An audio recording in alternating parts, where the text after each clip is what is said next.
Hai semua, perkenalkan saya Haikal Ilyas dari Prodi Sistem Informasi jurusan Informatika. Saya dari kelas 3 C, saya dari kelas 3 C Sistem Informasi. Nah, di sini saya akan membahas sistem analis tentang eh, identifikasi analis tentang sistem perpajakan di Indonesia. Nah, yang pertama itu saya membahas pa- pajak itu penting kah atau gimana gitu. Nah, pertama-tama itu apa itu pajak? Pajak seperti yang kita lihat ini, pajak adalah iuran wajib yang dibayar oleh warga negara Indonesia, yang dibayar oleh warga negara kepada pemerintah berdasarkan undang-undang. Pajak tidak memberikan imbalan langsung, tetapi manfaat itu bisa dirasakan oleh semua warga negara secara tidak langsung. Nah, seperti pertanyaan awal kita tadi, mengapa kita harus membayar pajak? Soalnya pajak tuh gimana ya? Sumber utama pendapatan negara. Jadi tanpa pajak tuh pemerintah nggak bisa membiayai layanan publik seperti pendidikan, kesehatan, infrastruktur, dan keamanan. Membayar pajak itu berarti gimana ya? Turutlah membangun negara. Nah, dari ini kita kasih pikiran gimana sih cara bayar pajak ini biar lebih cepat. Nah, bayar pajaknya tuh bisa lebih cepat. Ada aplikasi online, ya ada aplikasi di PS kita itu, di HP lah gitu. Cara bayar pajaknya biar nggak ribet. Sebentar, jadi nama aplikasinya itu saya udah downloadnya ini. Nama aplikasinya itu M-Pajak atau DJB lah gitu, DJB. Nah, seperti yang kalian lihat, ini adalah tampilan utamanya. Tampilan utama ketika kalian benar-benar baru masuk tuh, di sini ada kemudahan mengakses informasi tentang pajak, hitungan, dan pajak KPP, segala informasi tentang pajak bisa ditemukan dengan mudah. Nah, seperti itu aja. Selanjutnya, dan mulai. Nah, di tampilan awal ini, di sini kita bisa melihatnya, yang paling ini, yang tengah, kelihatan banget tuh. Misal kita mau bayar pajak tuh, di sini ada tenggatnya gitu. Jadi di sini tuh ada informasinya, keterangannya kayak, nah, misal nanti tanggal seperti di sini, tanggal 30 September tuh ada pajak pelaporan SPT masa PPN masa Agustus 2025 gitu. Nah, terus juga ini kayak apa ya? Di peta tuh kayak lokasi kantor pajaknya yang paling dekat gitu dari area kita. Nah, cuma di sini saya nggak tahu karena saya ini pakainya di emulator di laptop itu, jadi ini lokasinya tuh kayak masih nggak akurat gitu. Soalnya kalau beneran di HP itu harusnya bisa lokasi buat bayar pajak yang paling dekat gitu dari lokasi.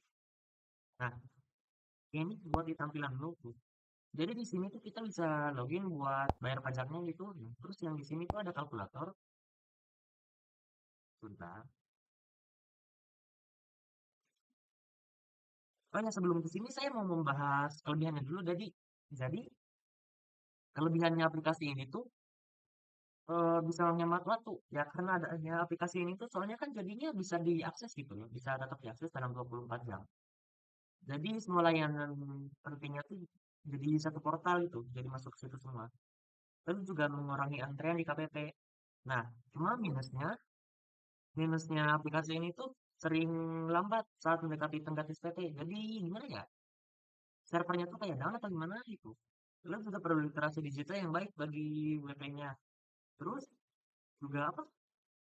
Servernya tuh maintenance tanpa pemberitahuan panjang gitu. Jadi tiba-tiba maintenance gitu. Tanpa ada info yang lebih lanjut. Lalu sebentar ya. Oh ya, sebelum di sini. Nah, di sini kan tadi saya bilang tentang akunnya gitu ya. Nah, masuk akunnya tuh.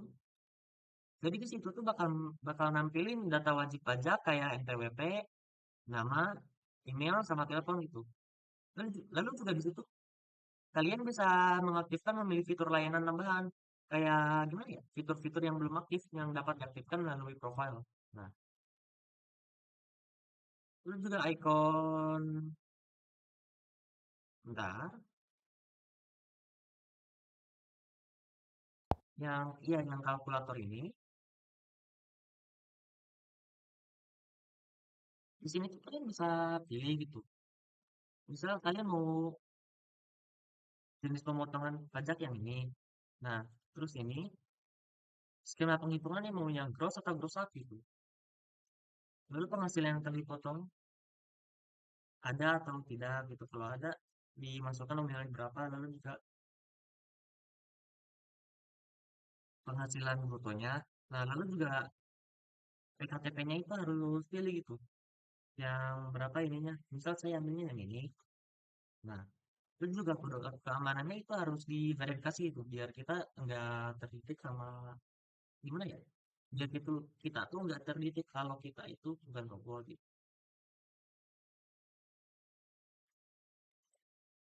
Nah, terus di sini misal, nah, misal itu, nah misal anggap anggap saja ini sudah ada gitu ya. Nah, sudah dihitung tuh nanti ada DPP-nya, ada tarifnya, sama ada PPh-nya gitu. Itu jadi di situ kayak tarif atau nominalnya gitu buat kita harus bayar pajak berapa sih? Nah, lalu juga ini yang bagian bayar. Seperti yang saya bilang tadi, ini tuh kita disuruh masukin nik atau NPWP-nya buat bayar pajaknya gitu. Sebentar. Nah, lalu juga ini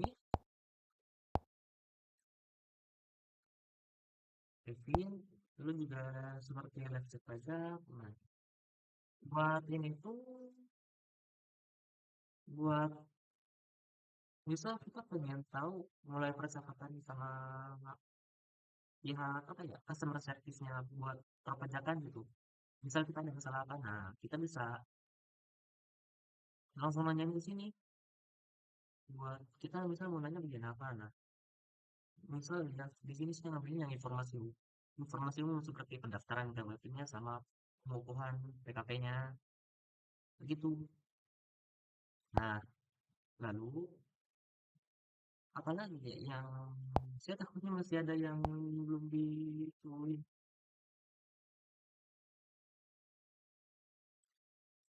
Sudah sih sepertinya ya. Jadi menurut itu seperti yang saya jelaskan tadi sebelumnya, jadi ini tuh DJP online atau yang biasa kita sebutkan pajak tuh itu tuh aplikasi yang sudah ada di device kita yang bisa kita download yang dapat memudahkan kita itu membuat apa ya yang dapat memudahkan kita itu membayar pajak dengan lebih instan gitu tanpa harus datang ke lokasi pajaknya. Cuma seperti yang saya jelaskan sebelumnya, ini tuh ada plus minusnya. Walaupun plusnya itu kita bisa bayar kapan aja, cuma pas waktunya kita bayar tuh malah ada aja gitu masalahnya. Seperti servernya down atau apalah gitu. Sekian penjelasan dari saya mengenai identifikasi analisis aplikasi perpajakan yang ada di Indonesia. Kurang lebihnya mohon maaf. Wassalamualaikum warahmatullahi wabarakatuh.